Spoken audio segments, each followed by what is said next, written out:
CNN Chile y 3xI presentan Pares Impares.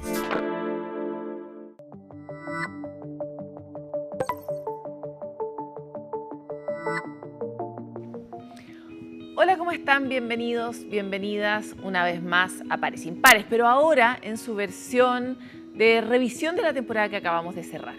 Estamos iniciando un año y tenemos que recoger esos aprendizajes que recibimos antes, esas prácticas, esas experiencias que inspiran una mejor forma para vivir colectivamente, y queremos reunirlas en estos capítulos especiales durante el verano y entregárselas a ustedes para comenzar un siguiente año con todos los ingredientes que se requieren. Estamos en tiempos difíciles y por lo mismo es tan importante iluminar lo que se hace bien para replicarlo a mayor velocidad, y por eso los invitamos de inmediato a comenzar este capítulo de Pares Impares.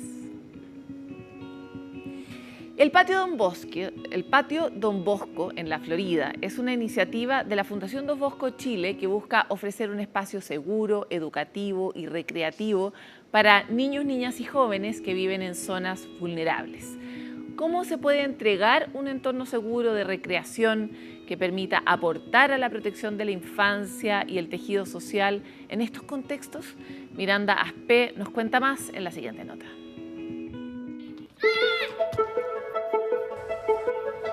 Hay muchas cosas divertidas que hacer acá.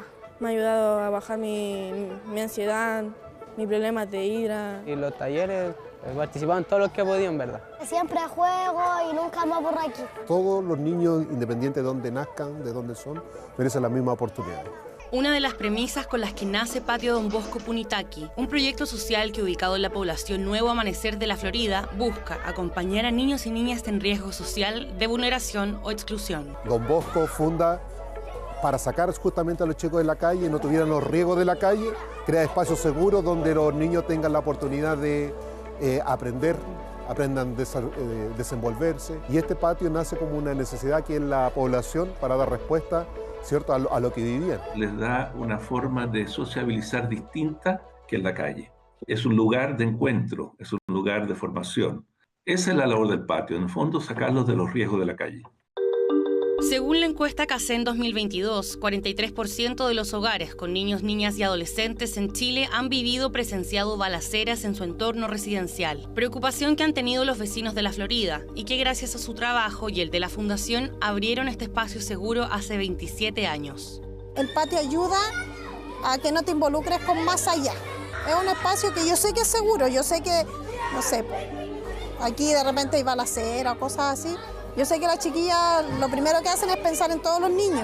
En donde ellas sienten seguro que están en un espacio protegido, no solo porque tiene reja y está cerrado, y ni por la cantidad de cámaras que tiene el espacio, sino porque aquí aprenden valores, aprenden a comportarse. Siempre hubo como una ocupación en nosotros y una motivación de atraernos aquí.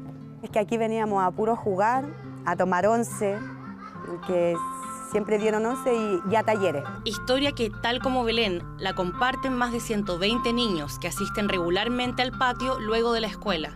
Una experiencia que ella traspasó a sus hijos. Nosotros igual vivimos en una comuna que igual aquí es riesgoso, pues, Pinto Rojo. Pucha, yo le doy gracias al patio, que gracias al patio uno no está metido en las drogas. Yo tengo un hijo, va a cumplir 17 años y pucha, es un cabro súper sano. Es puro fútbol y de la escuela a la casa y así. Y también tengo unos chiquititos que tienen 5 años, ama el patio, llegan al colegio y... La paso bien, me gusta estar acá.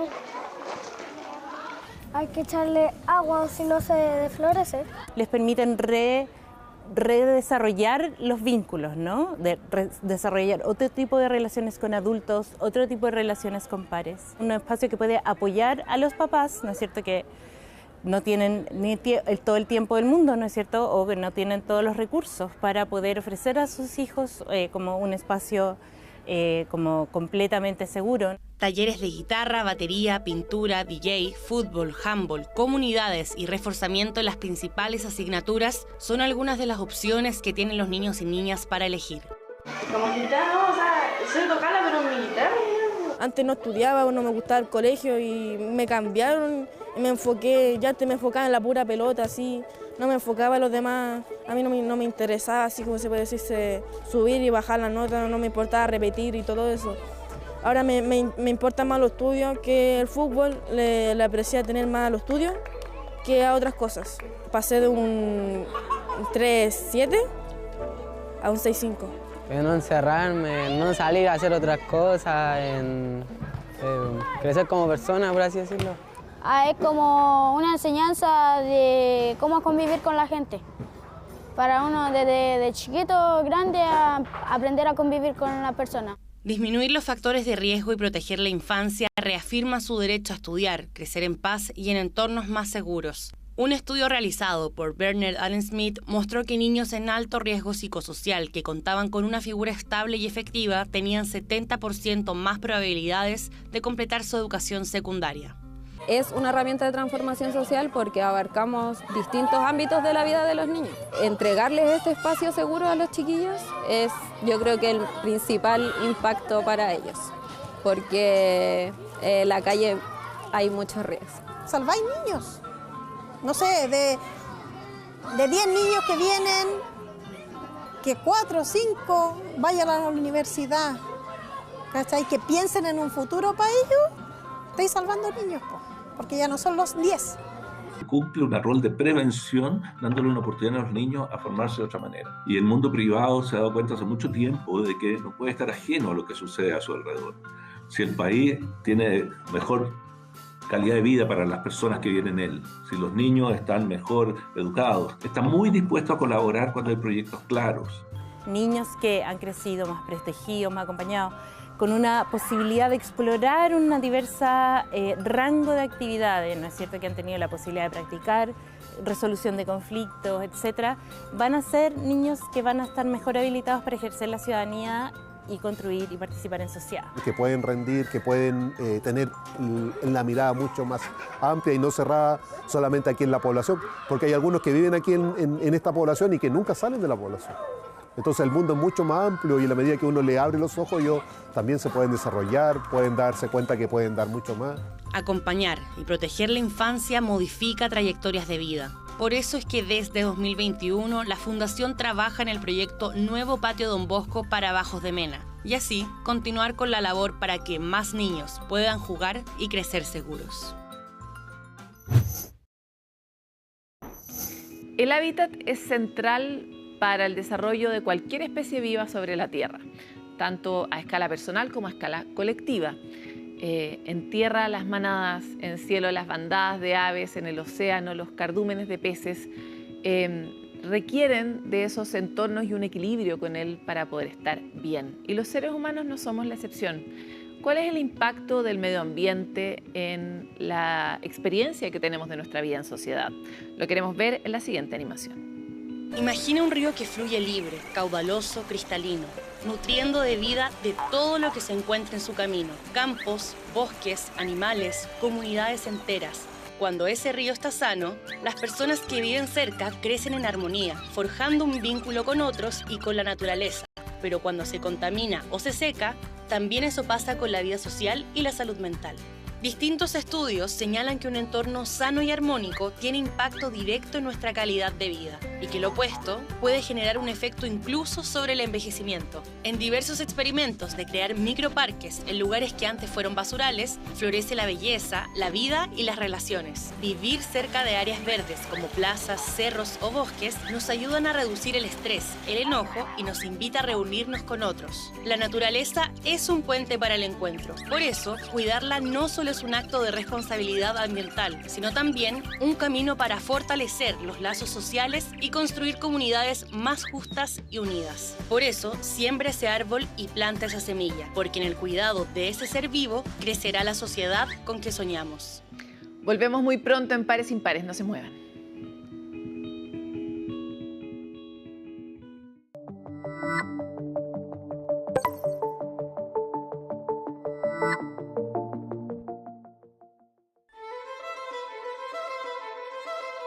Cada nota interpretada con pasión, cada material elegido con maestría. Un descanso que refleja la armonía de una creación hecha con alma y precisión.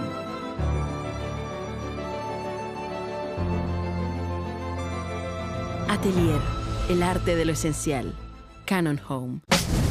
Este seguro de autos te asiste cuando lo necesitas y 24/7. Porque es tu auto, asegúralo en Consorcio.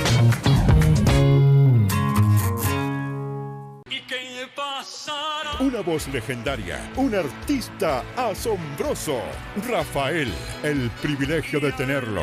12 de octubre, Movistar Arena. Rafaelísimo por siempre. Presentado por Caja Los Andes. Venta de entradas en Punto Ticket. Produce Multimúsica. Porque el tiempo libre es para vivirlo y disfrutarlo, llega el primer canal dedicado a tus pasatiempos y hobbies. Del vino a la música, de los libros a los videojuegos, del deporte a los viajes. En Hobbica, cada afición tiene su espacio. Descubre lo que apasiona a los que te inspiran. ¿Tienes una pasión que compartir? En Hobbica abrimos las puertas a tus proyectos. Porque nuestra pantalla se construye con las pasiones de todos.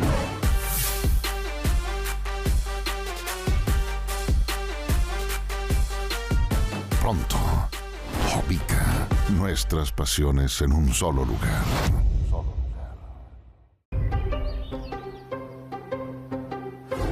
¿Has experimentado alguna vez la calma que provoca caminar descalzo en la playa? Sentir cómo tus pies se conectan a la arena, al pasto o cualquier otra superficie de la naturaleza es lo que se conoce como cable a tierra o grounding. La ciencia lo describe como un contacto eléctricamente conductor, pero que también produciría efectos beneficiosos para nuestra salud física y mental. Según estudios, el grounding ayuda a balancear el sistema nervioso autónomo, reduce el estrés, el dolor y mejora la calidad del sueño, lo que impacta en todo el bienestar de nuestro organismo. Desde la psicología, lo recomiendan para las personas que están en un momento de agobio, ansiedad, confusión o miedo, ya que también reduce los estados de extremo nerviosismo. Lo mejor es que es fácil y gratis. Para realizar este sencillo ejercicio, puedes comenzar quitándote los zapatos y calcetines. Luego, elige una superficie natural para caminar que sea de piedras, pasto o arena. Eso sí, asegúrate antes de que no haya objetos en el suelo que puedan dañarte. Durante 10 minutos, concéntrate en la sensación que experimentas en la planta de tus pies, respirando pausadamente. Sencillos pasos que te ayudarán a ver cómo la calma vuelve a tu cuerpo.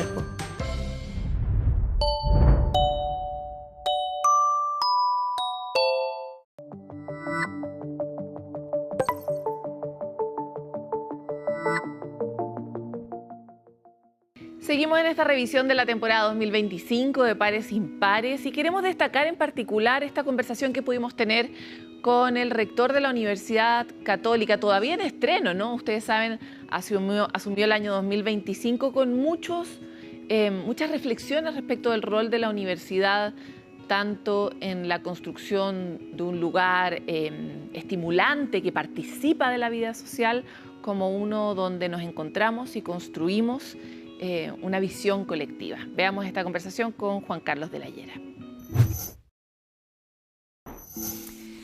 Bueno, algo que les anticipaba al inicio del programa es esta pregunta sobre si las cosas simplemente son estructuralmente, si se nace, se desarrolla un país estructuralmente amable, estructuralmente colaborativo, o es algo que, por ejemplo, se educa y se entrena.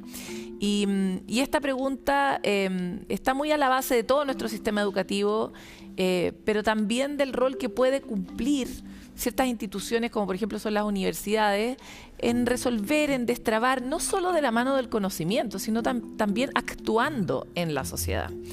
Y quisimos recoger el pañuelo que quedó ahí a los pies de la Universidad Católica apenas asumió el nuevo rector Juan Carlos de la Llera, porque su discurso de cuando asumió era muy elocuente respecto de esta voluntad en su periodo.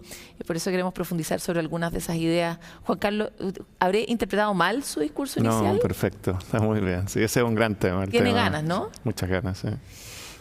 Y quisiera partir por ese lugar que es, ¿cuál cree usted que es el rol que tiene la universidad dentro de la sociedad? Cumple varios roles, ¿no es cierto? 3 roles al menos que son fundamentales. El primero es que es la institución que es capaz de perpetuar el conocimiento de generación en generación. Un segundo rol que es avanzar la frontera de ese conocimiento, y lo tercero, que es transferir eso de una manera que genere valor a la sociedad. Entonces, y eso lo hace a través de su quehacer como proyecto educativo, esencialmente. Es como, en su primera descripción, es como el antiguo rol de las madres y las abuelas, ¿no? De lograr transferir el conocimiento a lo largo de las generaciones. Y es súper interesante lo que ha pasado en el mundo universitario y cómo hemos empezado a hablar de un conocimiento que no necesariamente se ha valorado mucho, como es el conocimiento asociado a las ciencias sociales, a las cuestiones más sutiles de la cultura. Quisiera, siendo usted un ingeniero, quisiera saber cómo ve en su periodo el rol de estas otras ciencias, las ciencias sociales, en esa misma construcción y transmisión de conocimiento. Yo lo veo fundamental y de hecho lo he dicho en varios de los discursos. Yo siento que las humanidades, las artes en general, son aquellas disciplinas que van entregándole el sentido al ser humano. Ya más allá de que uno a través de la tecnología y todo haga que las condiciones de vida y las situaciones de vida vayan mejorando en la población, quien de alguna manera va mostrando ese camino hacia adelante son las humanidades en general y también las artes, la belleza, la estética. Un tema que es muy importante entender, que en este concepto de transmitir el conocimiento de generación en generación, eso se hace con personas, con seres humanos cuya dimensión disciplinar o técnica que estudian en la universidad es una de varias dimensiones que tú tienes que desarrollar, ¿ya? Y es por eso que yo he insistido tanto en que las universidades no se olviden de que además de formar muy buenos profesionales en general, también tiene que formar muy buenos ciudadanos, ¿ya? Porque eso es algo que se ha olvidado un poco en general, no solamente en Chile, sino también fuera de Chile. Son personas que van a salir con ese conocimiento y que finalmente tienen que desenvolverse en una comunidad, tienen que tener, ¿no es cierto?, principios éticos, conceptos de responsabilidad, el bien común, muy importantes dentro de su objetivo de vida, no solamente ser muy buenos en la disciplina que estudiaron. Hablábamos de eso en este programa, de cuán relevante está en nuestra lista de tareas cotidianas ser una buena persona o aportar realmente a la sociedad. Y efectivamente vimos como una pérdida del sentido en Chile y en el mundo. Leía a propósito de la muerte del Papa varias de sus reflexiones y cómo él recogía las reflexiones de papas anteriores, de cómo se nos perdió el conejo en algún momento y empezamos a hacer por hacer, o hacer por acumular, o hacer por un fin que no tenía nada que ver con nuestra idea de ser parte de un todo, ¿no? Y entonces me encantaría saber cómo se hace eso que usted quiere hacer, de formar buenos ciudadanos y de formar personas que quieran ser parte de una comunidad y aportar a ella. Suena difícil. Es difícil. Definitivamente es difícil porque involucra cambios que son culturales en general. No es algo que vaya a ocurrir inmediatamente, pero creo que hay al menos dos planos que uno puede distinguir. Uno que es primero el plano más formal, ¿no es cierto?, en que uno tiene que entender cómo funciona una democracia, cómo funcionan los derechos, los deberes, cómo funcionan las instituciones, por qué existen las instituciones. Uno tiene que construir sobre ideas que ya existen, ¿te fijas? ¿No? El sistema no ha llegado a la posición que tiene hoy día simplemente por casualidad, sino por un proceso que es evolutivo a nivel institucional. Entonces esa parte como formal hay que obviamente darla a conocer, entrenarla, y creo que eso es muy importante. En todas las carreras, en todos los lugares. Exactamente, y eso tiene que ser muy transversal a la universidad. Pero hay una segunda dimensión que tiene mucho que ver con la doctrina social de la Iglesia, en nuestro caso, que tiene que ver con la persona que se conecta con este bien superior, que va mucho más allá que el individuo, que entiende, se siente parte de un conjunto más allá que solamente optimizar las funciones que uno tenga para realmente optimizar como persona. Ya me refiero al ingreso o lo que sea. Entonces la persona se entiende como parte de este conjunto y con eso desarrolla habilidades que son muy importantes, ¿no es cierto?, por supuesto, y virtudes y valores que son muy importantes, como la responsabilidad, el respeto por el otro, la tolerancia. Podríamos hablar largo de eso, pero es muy importante que estos dos planos vayan siendo de alguna forma entregados y entrenados por una comunidad que realmente, más que transmitir eso, vive esa realidad. Porque yo creo que al final de cuentas eso es toda la diferencia en un buen proceso educativo. No es solo transmitir conocimiento, es muy distinto si tú le hablas a una persona de ingeniería, la que ya hago yo, ingeniería sísmica o ingeniería estructural, a que le cuentes qué me pasó a mí en el diseño de tal o cual edificio, puente que yo participé. Tú los involucras en esa historia. Entonces, para mí eso es como algo muy central para producir este cambio.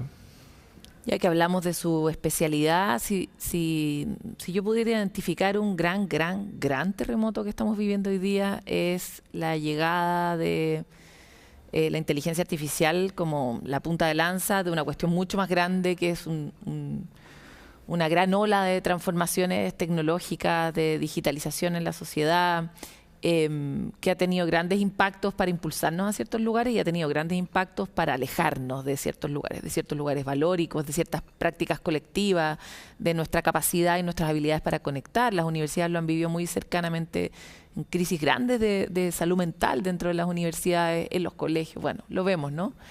Y entonces me encantaría avanzar sobre esa idea de ¿para qué educarse hoy y qué es lo que deberíamos literalmente botar, destruir, limpiar el closet de lo que creímos que era la educación, que deberíamos conservar y estimular ante la enorme transformación que estamos teniendo hoy día con la inteligencia artificial, donde ya muchos de los cálculos que usted sabe hacer muy bien los hace mejor una máquina hoy día? Entonces, ¿qué reflexiones le ha traído eso sobre los verdaderos valores a educar hacia el futuro? Bueno, sin duda que creo que, primero que nada, siento que todas estas transformaciones que han ocurrido en la historia del ser humano muchas veces, o sea, de hecho en el siglo XIX ya Marx hablaba de estos procesos de destrucción creativa. Ya Schumpeter después los toma, ¿no es cierto?, a mediados del siglo XX, etcétera. Esto es natural. La sociedad se ve, de alguna manera produce bienes, produce capital, produce una serie de desarrollos que finalmente casi como que superan al ser humano que está viviendo y que creó eso. Y finalmente se produce todo un proceso de reacomodo y el sistema se vuelve, ¿no es cierto?, a reinventar. Yo creo que nosotros estamos viviendo exactamente una época, una era en que se está produciendo ese proceso y ha sido muy, obviamente, facilitado por el tema de la inteligencia artificial, de la disponibilidad de datos, porque no es solo el tema de procesamiento, sino que hoy día la cantidad de datos que tú puedes tomar, que finalmente te ayudan en la toma de decisiones, es gigantesca. Entonces esto va a darle forma completamente distinta a lo que son los procesos educativos. Y el ser humano, obviamente, tenemos que ser capaces de surfear esa ola, o navegar muy bien este proceso y no morir en ese intento, ¿no es cierto? Eso es lo que estamos tratando de entender. Por eso que yo planteé directamente en el discurso de bienvenida, ¿no es cierto?, de investidura de la nueva rectoría, como un tema muy, muy central, que la Universidad Católica, y espero que muchas otras universidades en Chile, se pongan muy en la frontera de todo lo que está haciendo el desarrollo en este mundo, ¿no es cierto?, de los datos, de la innovación digital y de la inteligencia artificial. Entonces uno se pregunta si de alguna manera la capacidad de procesamiento, ¿no es cierto?, va a superar la mente humana en cuanto a lo que somos capaces de calcular, como tú dices muy bien.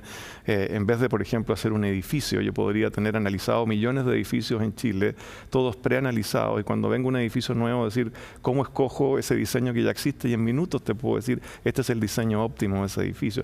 Claramente esto le va a dar forma distinta a las disciplinas que hoy día hacemos. Tú tienes toda la razón.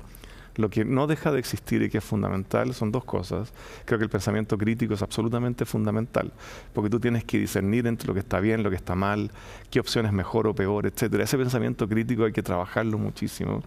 Y lo segundo, obviamente, la conciencia humana, que eso nunca va a dejar de existir y que eso no lo tiene, obviamente, ningún sistema automatizado. Yo creo que lo que está pasando ahora es que tenemos que, de alguna manera, acomodar los procesos educativos para entender cómo incorporamos, por ejemplo, la posibilidad que en una clase, cuando tú llegas a un curso y tienes que enseñar una materia que es compleja, por ejemplo, en mi caso, ¿no?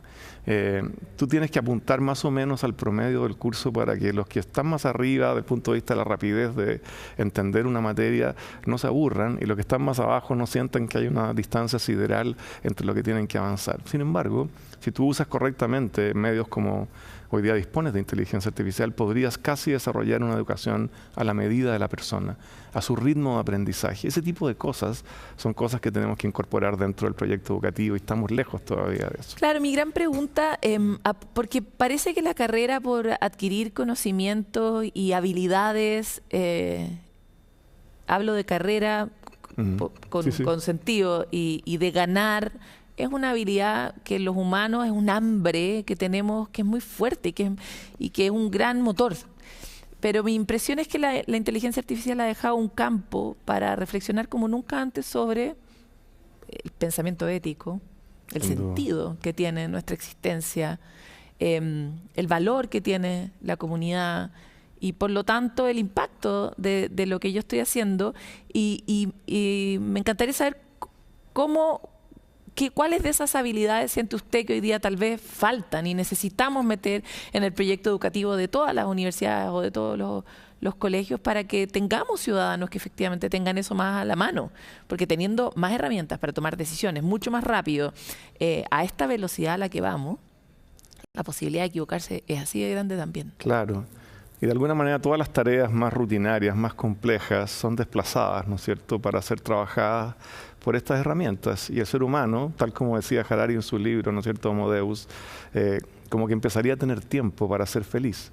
Esa es su teoría, ¿no es cierto?, que yo la encuentro extraordinaria, pero en los 3 argumentos que se ponen en ese libro, ninguno de los 3 se cumplió, porque tuvimos pandemia, tuvimos hambruna, tenemos guerra. O sea, finalmente la realidad es mucho más sorprendente de lo que uno cree.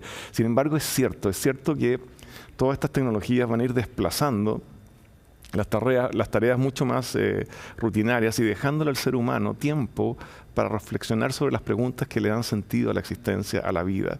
Yo creo que ese proceso, de pensamiento crítico, analítico, donde la filosofía es fundamental, la teología para quienes somos creyentes es fundamental, las letras, las artes, pero también sabemos que las condiciones de vida del ser humano tienen que seguir evolucionando, adaptándose, tenemos que hacer una sociedad que sea sostenible, ¿no es cierto?, ambientalmente. Tenemos una serie de desafíos que también son técnicos. Entonces, esta fusión creo yo que es como el gran tema, ese pensamiento sobre cómo fusionamos esta tecnología, ¿no es cierto?, junto con todo este conjunto de valores fundamentales que le dan sentido a la vida del ser humano. Yo encuentro que es un tema extraordinariamente relevante. Rector, algo que vivimos en la época del estallido social fue como, o así lo percibimos tal vez algunos ciudadanos, como una especie de despertar en las universidades, como de la idea de que tenían un rol muy concreto que cumplir para unir lo que se había quebrado, encontrar caminos de salida. Lo vimos en la Universidad Católica, lo vimos en la Universidad de Chile y en general mucha reflexión en ese mundo por parte de las autoridades. ¿Cómo ve usted para los desafíos que vienen? Sabemos que la sociedad fácil no está, ni tampoco se va a poner más fácil de aquí en adelante. De lo que le toca a las universidades en adelante para construir o reunir lo que se ha separado. Yo creo que lo primero es entender que la universidad es por definición el espacio más privilegiado de reflexión de mediano y largo plazo que tiene una sociedad. Esos espacios de reflexión hoy día no existen en otras instancias a nivel de nuestro país, en ninguna parte del mundo. Entonces la universidad hay que cuidar mucho que ese espacio de reflexión permita que ese encuentro que tú dices ocurra, con posiciones que a veces son bastante distintas, extremas, pero que ese es el lugar donde se pueden debatir, se pueden conversar y se tienen que respetar. Por eso que hay ciertos temas hoy día a nivel de la universidad, no solo en Chile, sino en el mundo, que hay que cuidar mucho. Uno de ellos es la cancelación. La cancelación es un tema que no tiene espacio en la universidad, ninguno. Porque es básicamente la intolerancia, es romper, ¿no es cierto?, la posibilidad de desarrollar el pensamiento crítico, la reflexión y simplemente romper ese diálogo que es el que se genera dentro de una universidad. A mí me parece que ese es un tema que hay que cuidar enormemente y evidentemente evitar que la universidad genere polarizaciones cuando en realidad es el espacio donde todas esas ideas se debaten libremente. Tiene que ser un espacio de seguridad para el debate. Y eso implica un esfuerzo humano grande, porque uno puede estar en perfecto desacuerdo y muchas veces incluso emocionalmente, ¿no es cierto?, te puede influir, pero uno tiene que ser capaz de cuidar ese lugar para que ese debate se produzca. Yo creo que ese es un tema que hoy día está cobrando particularmente mucho valor cuando tú ves lo que ocurrió, que hoy día en Estados Unidos se dice, por ejemplo, que una de las tareas más difíciles, labores más difíciles para hacer es ser rector de una universidad o rectora. Han salido varios de los rectores o rectoras de las mejores universidades del mundo simplemente por temas de intolerancia y de cancelación, esencialmente. La tecnología ahí también juega un rol fundamental, porque una idea que no calza a veces dentro de los paradigmas que una persona tiene empieza a generar una fuerza hoy día que a través de redes sociales se propaga y te pueden causar problemas que son muy serios. Eso yo de hecho lo he hablado con los estudiantes ya, llevo un mes recién, pero ya hablamos de este tema. Este es un tema que vamos a trabajar desde el día 1. ¿Cuáles son los antídotos de la cancelación para una generación que se ha criado en el momento de mayor auge de la cancelación nunca. O sea, porque estos jóvenes, yo les digo niños porque uno ya se empieza a sentir mayor, pero estos jóvenes, adultos que están entrando en la universidad, se formaron en una época en que nunca había habido tanto nivel de funas y de... Claro. Como esta realidad hubiera estado tan cerca de ellos y tan amplificada por las redes sociales. Lo peor es que ellos mismos y ellas son víctimas, sufren con esto, ¿te fijas? Entonces aquí hay un tema que tiene que ser trabajado muy bien desde estos espacios de seguridad que son las universidades. Personalmente creo que lo primero que hay que reconocer, y este es un tema que mucha gente se olvida, es que el desarrollo, ¿no es cierto?, de la corteza prefrontal de un individuo ocurre más o menos entre los 18 y los 25 años.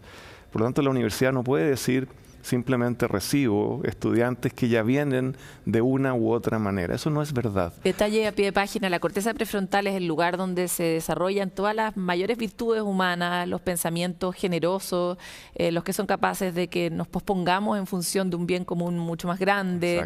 Es el lugar que nos hace particularmente especiales como especie dentro del cerebro, ¿no? Exactamente, y nos produce todo este discernimiento, ¿no es cierto?, entre lo que está bien, lo que está mal, el control de los impulsos, etcétera. Entonces, de alguna manera, la universidad tiene que abocarse desde el primer día que estos estudiantes llegan a reconocer formar esto la mejor corteza prefrontal. Exacto, y ayudar a que ese proceso ocurra durante estos años, ¿no es cierto?, en la universidad. Es un proceso que se puede lograr, que evidentemente lo que quiero decir es que hay mucho optimismo y esperanza de que eso pueda ocurrir si uno conduce este proceso formativo. Darse cuenta, te fijas, de que cada uno de nosotros ocupa un espacio que tiene que ser respetado en la sociedad. Los valores, en ese caso del humanismo cristiano también, son extraordinariamente potentes, porque en el fondo yo creo que hoy día son muy suscritos por muchos de la gente joven que llega a la universidad. Siempre puede haber posiciones más extremas que hay que conversarlas, hay que trabajarlas, pero el diálogo acá, volviendo un poco al tema del Papa y lo que ha sido esta semana, el diálogo es fundamental. Si tú rompes ese diálogo, por ejemplo, a través de un proceso de intolerancia por cancelación o de funa, lo que sea, simplemente la posibilidad de lograrlo se acaba. Rector, imaginemos que su proyecto se ejecuta en un tiempo récord, como buen ingeniero logra y se pone unos objetivos, los cumple. Usted dijo que quería trabajar y trabajar fuerte y lograr cosas. Pero una universidad no hace verano, diría yo, para utilizar el dicho, ¿no? Necesitamos que sean las universidades, todas las universidades y todos los centros educativos. ¿Cuál es su imaginario sobre cómo se crea una comunidad educativa amplia en Chile que trabaje por este propósito y que permita al menos tener un piso común sobre el que el país se pueda sostener? Bueno, lo primero es que un proyecto así no se puede hacer desde la cúpula de una universidad. Un proyecto así tiene que nacer desde las bases de la universidad. Y yo siempre he hablado mucho de este tema de los proyectos marginales. Cuando tú quieres cambiar cultura, tú puedes tratar de decir, voy a cambiar hoy día todo el tema de seguridad en Chile, quieres ir derecho al problema de seguridad. Y son problemas muy complejos, demasiado complejos como para abarcarlos directamente. Tú sabes que son multifactoriales. Entonces lo que tú tienes que lograr es buscar proyectos particulares que son muy exitosos y que siendo muy exitosos, de a poco se internalizan y cambian cultura de una organización sin que casi te des cuenta. Esa estrategia es lo que nosotros queremos utilizar muchísimo en la facultad, en la universidad, en las facultades, para que cada uno desarrolle componentes que nos permitan ser muy exitosos y con eso convencer a otros del sistema universitario de que es un camino que vale la pena perseguir. Como fue, por ejemplo, el tema de la inclusión. El tema de la inclusión, estoy hablando del 2010, cuando yo era decano en la Facultad de Ingeniería, se cambió la Universidad Católica por 28 estudiantes de una facultad de ingeniería, que finalmente demostraron al cabo de un semestre que no teniendo los puntajes de admisión que habrían sido por las formas clásicas, ¿no es cierto?, de admisión ordinaria, esos 28 estudiantes al cabo de un semestre no solo eran buenos y perfectamente extraordinarios para la carrera de ingeniería, sino que habían superado a muchos que habían entrado a través de procesos ordinarios de admisión. Y eso cambia la lógica completa de un sistema. Y así, creo yo, ese mismo tipo de estrategia es la que tenemos que utilizar para que realmente este concepto que estamos discutiendo de cohesión, de formación ciudadana, que empiece a propagarse en todo a través de todo un sistema. Si finalmente... Bueno, yo siempre cuento esta anécdota que es muy interesante. Cuando estuve de sabático, porque yo terminé mi decanatura el año 2022 y me voy un año fuera de Chile, casi un año, estuve, no sé, 5 meses en Suiza. Y llego a Suiza, a Lausanne, que es como la parte francesa de Suiza, y uno empieza a mirar la sociedad suiza y dice, ¿pero por qué esto funciona? Si esto es igual que Chile. O sea, en realidad, bueno, la geografía es prácticamente muy parecida. Y uno empieza a ver los detalles, cómo funciona la sociedad. Mira, lo único que te puedo decir es que la esencia del desarrollo de hoy día, lo que es la primera potencia a nivel mundial en innovación, etcétera, se llama formación ciudadana, se llama el respeto por el otro, entender muy bien que uno es parte de un sistema, cumple sus responsabilidades, se preocupa de ese bien común, y eso, de ahí se construye toda una sociedad que es extraordinaria, como es el caso de Claro, Suiza. y hay una cosa que a mí me llamó mucho la atención una vez hablando con un suizo, y era la manera en la que se habían desarrollado con la montaña. Tenían una montaña tan cercana como la nuestra, pero su montaña era de todos los ciudadanos. Había un sistema público que hacía que la gente subiera a la montaña, que la gente esquiara. Me impresionó mucho eso como desde el punto de vista del mapa de cómo nosotros hemos construido una sociedad bastante desigual, con accesos muy discriminados a todo, ¿no? La educación es solo uno de los ámbitos. Y en ese lugar me encantaría saber cuál es su mirada sobre eso. La universidad es una élite. Es un grupo de personas privilegiadas que tienen acceso a un tipo de conocimiento, en este caso profesional, pero que tiene un deber también con la sociedad donde está, aunque esa sociedad nunca vaya a estudiar una profesión, ¿no? Entonces, ¿cómo ve usted que esa cultura de la fraternidad, de la cohesión, del bien común puede permear otros espacios más allá de la universidad? No, sin duda. O sea, las universidades por definición fueron por mucho tiempo los espacios de élites intelectuales. Pero no pueden ser élites socioeconómicas, ni pueden ser élites de otro tipo, porque finalmente quien tenga las capacidades para poder empujar, ¿no es cierto?, este conocimiento hacia adelante, tiene que tener realmente la oportunidad de que eso se dé. Eso es lo primero. O sea, la universidad lo único que tiene que hacer es corregir esas desigualdades. Ya ese es el primer paso. Ahora, esas personas que son entrenadas, ¿no es cierto?, hoy día como grandes profesionales y como grandes ciudadanos que esperamos que eso ocurra, tienen una responsabilidad gigantesca de devolver eso a la sociedad. Si en el fondo lo que ha puesto la sociedad en las universidades es una fe pública increíble para que le devuelva a estas personas que le permitan transformar a esa sociedad. O sea, aquella persona que vuelve sobre sí misma para potenciar su desarrollo individual y ser, digamos, está bien. Nunca uno puede matar la iniciativa propia, al contrario, es muy valiosa. Yo soy una persona que ha apoyado el emprendimiento toda mi vida, pero cuando uno emprende, cuando uno hace cualquier cosa en la vida, no se puede olvidar de que le debe demasiado a la sociedad y que hay otras personas que la necesitan. O sea, ¿para qué hablar de lo que pasaba con el Papa Francisco? O sea, cuando hablamos de todo esto, ¿no es cierto?, marginados, un poquito, el sentido nuestro tiene que ser devolverles y darles a esas personas la oportunidad, ¿no es cierto?, de surgir. Yo creo que ahí es donde estamos con este concepto de formación ciudadana, bien común, que es algo que es absolutamente fundamental. Juan Carlos, usted tal vez comparte conmigo esta idea de que las transformaciones pasan por una cierta incomodidad y por ciertos dolores en la transformación. Pero los humanos no somos tan buenos para cambiar, somos más buenos para estar, ¿no? Ojalá las cosas fueran un poco seguras, pero no vivimos ya en ese mundo. No sé si alguna vez lo hicimos. La pregunta es, ¿cuál es la incomodidad a la que usted quiere hacerle frente para transformar qué en qué? Yo sé que lo ha pensado. El cambio es siempre incómodo. Cuando uno se educa y tiene que aprender algo que no sabe, es incómodo, es difícil educarse y el sacrificio que eso implica es grande muchas veces. O sea, toda la vida es de alguna manera enfrentarse a estos cambios. Yo creo que tu pregunta tiene muchas posibles respuestas, pero te voy a tomar una, ya que considero que es la más sabrosa. Bueno, una que le afecta no solo a la universidad, sino que le afecta al país, ¿ya?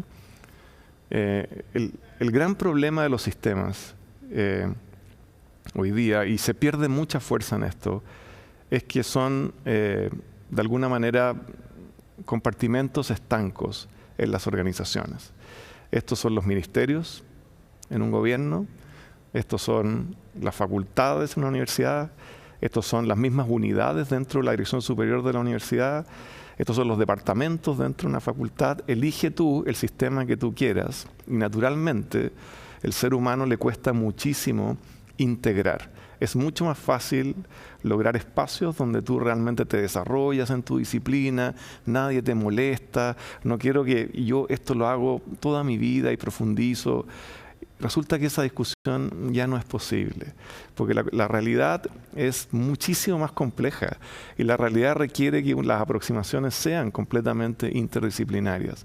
Por lo tanto, una incomodidad que sí va a sufrir, obviamente, la universidad, y espero que el sistema y el país completo, es que tienen que salir de los silos de confort propio para enfrentarse a los problemas de las distintas maneras y poder resolverlos.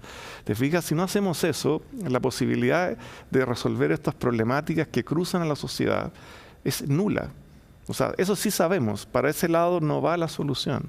Entonces, veo que eso requiere un esfuerzo gigante desde las bases, una generosidad grande, de despojarse un poco de ese espacio de confort. Y yo estoy partiendo con la misma dirección superior de la universidad, de cuestionar mucho la forma en que las estructuras han funcionado por muchos años para no dedicarlas a algo donde nos sentimos cómodos, sino cómo esas estructuras van a ayudar a enfrentar estas problemáticas que estamos discutiendo, como la formación ciudadana o cómo la Universidad Católica pasa a ser un actor relevante en la decisión pública de este país, en la cantidad enorme, ¿no es cierto?, de problemáticas que enfrenta. La universidad se siente cómoda publicando en los mejores journals internacionales, se siente cómoda haciendo las clases que tiene que hacer, no se siente tan cómoda saliendo hacia la sociedad y teniendo que lidiar con realidades que muchas veces te superan en complejidad a la que tú eres capaz de entender, modelar, analizar, gestionar, implementar. ¿Ya? Bueno, ese es el desafío. Si no, ¿para qué estamos? No puedo estar más de acuerdo y porque soy una periodista, no puedo evitar este impulso. ¿Cuáles son sus 3 primeras incomodidades que quiere enfrentar en este 2025? ¿Cuáles son esos cruces que va a hacer? ¿Hacia qué lugares que usted cree que necesita para poder avanzar rápido en su propio plan? Lo primero es reencantar a los estudiantes con estar y pasar tiempo en la universidad y educarse en la universidad. Creo que es absolutamente fundamental revitalizar el proyecto educativo, ¿ya? Que yo creo que se vio muy dañado por el tema de la pandemia. ¿Ya? La distancia y la educación, ¿no es cierto?, a distancia. Bueno, gracias a Dios que teníamos tecnología que nos permitió sobrevivir, pero ha causado y causó un daño profundo en la sociedad. Y muchos de nuestros jóvenes vivieron eso a nivel escolar, vivieron eso en distintas dimensiones, y eso hay que de alguna manera volver a recobrarlo, ese encanto, porque al final de cuentas una universidad no solo forma en una disciplina o no solamente avanza el conocimiento, crea redes. Vínculos. Y eso es fundamental. Y eso no ocurre, obviamente, en forma telemática. Ya, yo creo que eso es un gran desafío, no es menor. De nuevo, otro cambio cultural. Volver a reencantar los espacios físicos de la universidad, hay que acomodarlos de manera distinta para que hagan que la gente quiera pasar tiempo. ¿Y usted mismo va a tener que pasar mucho con los estudiantes? A mí me interesa mucho eso. Siempre he tenido una relación muy profunda con los estudiantes y la verdad que me encanta eso. Y toda mi vida ha sido eso. Un segundo tema que yo creo que me quiero abocar muy pronto es el tema salud mental y bienestar en general. Yo creo que esta misma pandemia, esta misma situación que hoy día el mundo vive en general, la gente se siente sobredemandada, las personas se sienten como que están dando lo máximo que pueden, están tratando de atajar todos los goles que vienen en todas direcciones, ¿te fijas? Y la verdad es que eso no se puede. Entonces hay que volver a focalizar, como he dicho en muchas reuniones, a veces hacer menos es más, ya focalizar dónde queremos poner estos esfuerzos y cuidar mucho a la persona, a la comunidad. Y el tercer tema, que no es menor porque tengo que tocarlo, te fijas, es el tema de financiamiento. O sea, el tema de financiamiento es un tema que tiene alto riesgo a nivel universitario. Lo hemos visto ahora, sobre todo también con el impacto en Estados Unidos. Exacto. Bueno, el caso de Estados Unidos es un caso muy emblemático. Esas universidades las cuales están siendo afectadas, te fijas, tienen endowments gigantescos, todavía pueden sobrellevar por un rato, te fijas, este golpe, qué sé yo. Pero en el caso nuestro, tenemos que tener mucho cuidado, te fijas, porque un gran porcentaje de los ingresos que las universidades tienen para su subsistencia provienen de matrículas, esa es la verdad. Y por lo tanto, cualquier cambio, por ejemplo, en la ley FES, cosas por el estilo, pueden afectar considerablemente los proyectos educativos. Hay que encontrar otra forma. Hay que buscar otra forma de sostener a la mejor calidad. Las universidades chilenas tienen una reputación internacional extraordinaria. No podemos perder eso. Claro, y no poner los incentivos tampoco perversos, ¿no? Porque si de repente uno pierde el norte, si lo único que tienes que hacer es lograr generar mayores matrículas, y solamente es eso, ¿no? A mí bueno, esto es un tema que vamos a tener que trabajar. Yo llevo solamente una reunión con el CRUCH, pero me da la impresión de que hoy día la agenda completa está tomada por la ley FES. Y resulta que hay una agenda demasiado importante, que son los proyectos educativos para que nuestros jóvenes se eduquen de la mejor manera. Y eso se nos empieza a olvidar dentro, te fijas, de toda esta problemática de financiamiento, del CAE, de la deuda, que es muy relevante, no cabe ninguna duda, que significa una angustia para las familias y que evidentemente hay que resolver. Pero detrás de eso hay algo que está dañándose aún más hoy día, producto de la pandemia y todo, que fue el proyecto educativo, volver a realmente reencantar a la juventud con la universidad. En Estados Unidos, digamos, hoy día, claro, yo esto lo vengo diciendo hace más de un año, están quebrando prácticamente 1 o 2 universidades por semana. Entonces el proyecto de las universidades en el mundo no está garantizado. Es algo que hay que preocuparse, y no es porque esté quebrando porque Trump le está sacando los recursos exclusivamente, sino porque la juventud se está educando de una manera distinta, está buscando otros mecanismos con los cuales educarse y llegar a una vida laboral, ¿no es cierto?, a los 18, 19 años. Entonces hay que tener mucho cuidado con pensar que porque la universidad, ¿no es cierto?, tiene siglos y siglos de desarrollo, no se puede ver muy afectada porque la sociedad y la forma en que las personas adquieren conocimiento, habilidades, ha cambiado. Te quiero agradecer mucho por esta conversación, rector. Ojalá que le vaya bien con su plan. La sociedad lo necesita, así que estaremos atentos a eso. Te agradezco mucho. Estamos en un año muy relevante. Necesitamos cada vez más espacios comunes e incluso acá podríamos estar en riesgo de perder otro de los espacios comunes que pueden ser las universidades para la reflexión de la sociedad. Todos tenemos mucho que dar en esta nueva etapa y en este nuevo periodo para Chile de año electoral. Hay mucho que pensar y mucho que sembrar, a ver si efectivamente lo que tenemos a la vuelta de la esquina es un país más que construya mejor futuro para todos y todas. No se muevan de nuestra compañía porque seguimos revisando pares e impares a la vuelta de esta pausa.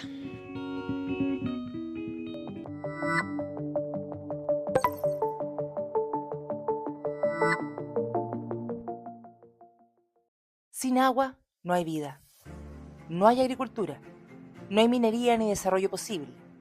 Chile necesita recuperar su capacidad para crecer de forma sustentable. La seguridad hídrica que necesitamos está en el mar y en las aguas residuales. Porque el agua no es solo un recurso, es la base de la vida, del crecimiento y del futuro de Chile. Por un futuro con agua para crecer. Congreso ACADES 2026, 17, 18 y 19 de marzo. Conoce más en congresoacades.cl. Cada nota interpretada con pasión. Cada material elegido con maestría. Un descanso que refleja la armonía de una creación hecha con alma y precisión.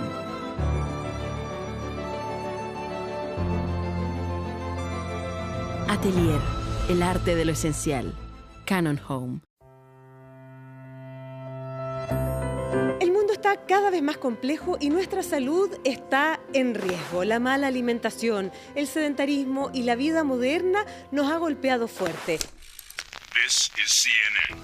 Pero tú puedes estar bien. Cada martes en Bienestar te compartimos herramientas de la mano de la ciencia, la salud y el estilo de vida. 19:30 horas a través de CNN Radio, YouTube y nuestra multiplataforma. No te lo pierdas. En la era de la información queremos ayudarte a navegar por las noticias. Noticias que cambian el mundo. Algunas nos inspiran, otras nos hacen ser conscientes. Noticias en contexto y perspectiva que movilizan a las masas y se producen cuando menos lo esperamos.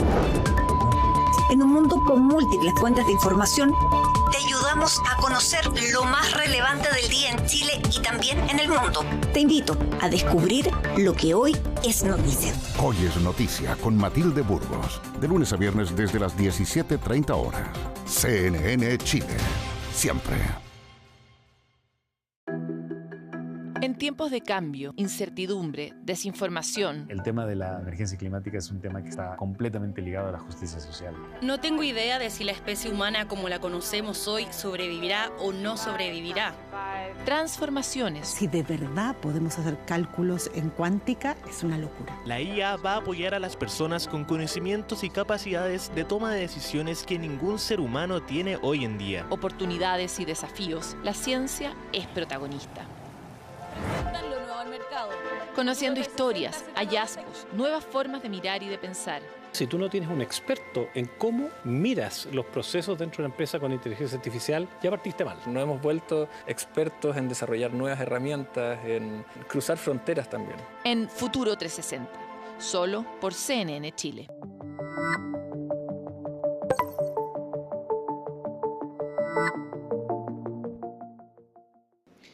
Hiroshima es una ciudad de Japón que vivió la destrucción total con la bomba atómica, por eso muchos de nosotros la conocemos, de hecho.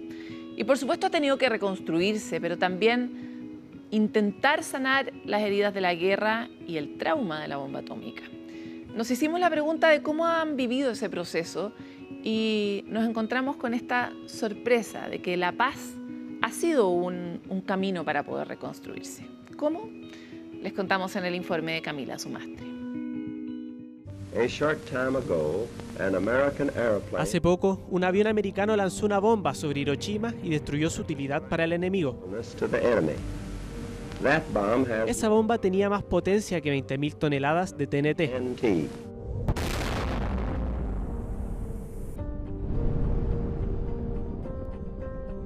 Era el año 1945, fecha que sería recordada en el mundo entero cuando por primera vez Estados Unidos hizo uso de las armas nucleares durante la Segunda Guerra Mundial, provocando la destrucción del 70% de los edificios en Hiroshima, así como la muerte de 140.000 personas para finales de ese mismo año según la ICANN. A medida que comenzaban los trabajos de reconstrucción, las personas empezaron a enfermarse. En ese momento no se entendía bien la causa. El motivo fueron los efectos de la radiación de las bombas atómicas. Creo que el amor por nuestra ciudad natal y el deseo de mantener viva la esperanza de la gente fue la fuente fundamental de energía para superar estos inmensos desafíos. Sin embargo, más allá de las ilusiones, la reconstrucción tardó años y que ha llevado a que la ciudad japonesa sea vista como un símbolo de resiliencia y paz. Dentro del proceso, la comunidad cumplió con un rol fundamental para promover la unidad y el entendimiento, mediado por una gran comunicación de la ciudadanía y las autoridades. El plan de construcción de la Ciudad Memorial de la Paz de Hiroshima, aprobado en 1952, fue crucial para repensar y reconciliar la devastación provocada por la guerra. Hiroshima comenzó su proceso de reconstrucción con una visión clara: Hiroshima como ciudad memorial de la paz. El plan permitió crear instalaciones que ayudan a compartir la historia del bombardeo atómico, como la cúpula de la bomba atómica, el cenotafio de las víctimas de la bomba atómica, el Museo Memorial de la Paz y el Boulevard. Estos espacios públicos han creado la identidad de Hiroshima como una ciudad de paz entre sus ciudadanos. Reconstruir significa volver a levantar la infraestructura, pero aunque se cambie la forma, es importante respetar el valor y el significado del original. La vida de la gente era difícil, pero basándose en sus propias experiencias de la bomba atómica, expresaron su voluntad de no escatimar esfuerzos para apoyar a la ciudad en su recuperación. La comunidad de empresarios donó los fondos que ganaban con sus propios negocios para construir la sala pública. Planificación urbana que entrelaza el pasado y el presente. Es así como nació uno de los mayores símbolos de unidad y cohesión posguerra, el Parque Conmemorativo de la Paz de Hiroshima. espacio que recoge la cúpula, así como un museo con la historia sobre los bombardeos, que sirve como un recuerdo latente sobre la importancia de sanar las heridas y promover la paz. El Parque Conmemorativo de la Paz se planificó tanto para mejorar el espacio urbano del centro de la ciudad como para proporcionar un espacio de reconciliación y curación de la experiencia de la devastación de la guerra. El 6 de agosto de cada año se celebra en el parque la ceremonia conmemorativa de la paz. Es un lugar que me resulta familiar desde que era niña, ya que lo visité durante los programas escolares de educación para la paz. A través de esta experiencia empecé a descubrir que el parque consiste en construir una comunidad con personas que tienen perspectivas diversas e ideas nuevas. Creo que Hiroshima es una ciudad en la que podemos involucrar a quienes nos rodean para crear una sociedad mejor. Territorio que fue destruido en su mayoría y es en ese mismo lugar hoy donde se homenajea a las víctimas. Una ciudad que se reconstruyó desde las cenizas por y para la ciudadanía, teniendo presente la importancia de los espacios públicos que fomenten y garanticen la cohesión social. La promesa de un futuro pacífico, pese a los horrores vividos producto de la bomba, hoy se ve reflejada desde la infraestructura, así como de los propios japoneses, quienes promueven el sentido de paz a través de la cultura.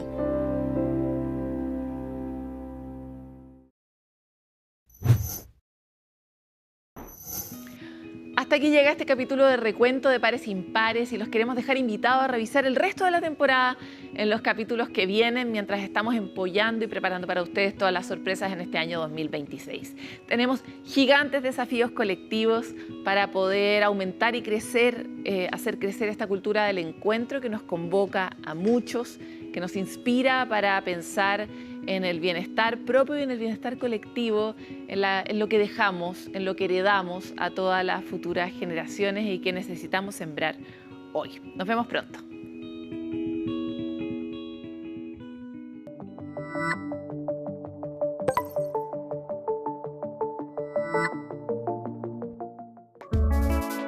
Pares Impares fue presentado por CNN Chile y 3xI.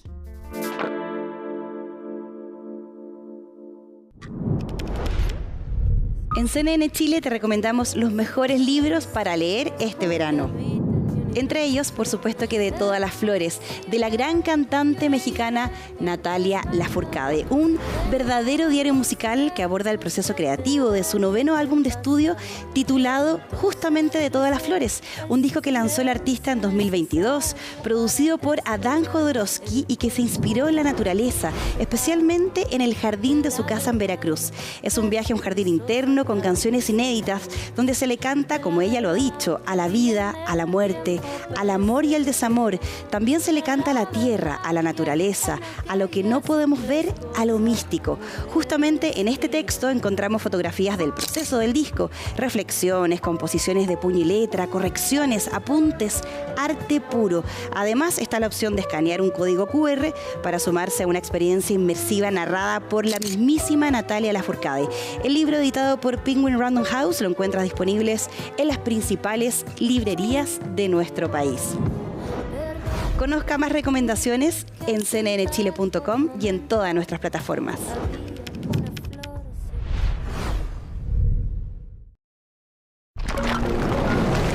Si eres fan de las películas de ciencia ficción, tienes que escuchar esto. Y es que 2 minerales que nunca antes habían estado en la Tierra llegaron en la parte interna de un meteorito de 15 toneladas que golpeó el suelo de Somalia en septiembre de 2020. Los minerales estaban en una fina capa de 70 gramos y se enviaron a la Universidad de Alberta en Canadá y fueron nombrados Elialita y Elkinstantonita. Sabemos que es difícil de pronunciar, pero ya lo aprenderás. No se descarta que también esté presente un tercer mineral. El meteorito pertenece al grupo complejo IAB de hierro, uno de los más de 350 en esta categoría, y los minerales se descubrieron el primer día en que se hicieron los análisis, gracias a que antes solo existían al haber sido fabricados de manera sintética, por lo que su identificación pudo ser visual a partir de comparar los recién llegados con las muestras de los fabricados. Los investigadores están de cabeza estudiando las complejidades de estos minerales para conocer cómo estaba formado el meteorito antes de estrellarse con el suelo, cuáles son sus potenciales usos y, sobre todo, cómo es que llegaron a nuestro planeta. ¿Buscas algo más que solo ver noticias? Experimenta la emoción de un hallazgo, la exploración de mundos desconocidos. Nuestros documentales te transportan. Olvídate de la rutina, porque la vida es el mejor documental. Estreno, sábado 21 horas. CNN Chile. Siempre